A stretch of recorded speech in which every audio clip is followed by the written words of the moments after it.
saan may isang hostage-taking drama na nagaganap. Teka, Miss ha, sandali lang. Vivian, let's start from the beginning. Isipin mo ang sarili mo, ang pangarap mo, nung pag-reporting mo. Siguradong-sigurado ako, proud siya sa iyo. Tingin mo sumikat ang tatay mo dahil komportable siya? Brilliance is never comfortable, sweetheart.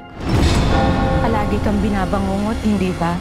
Magmula ngayon, makikita mo na silang lahat. Kahit gising ka pa.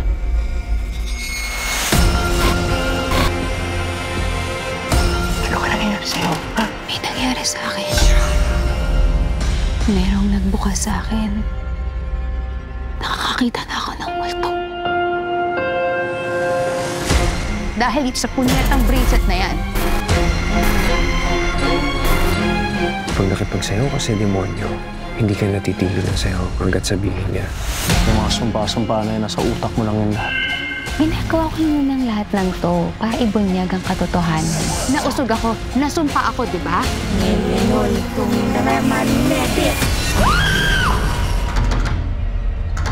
Luis! Luis!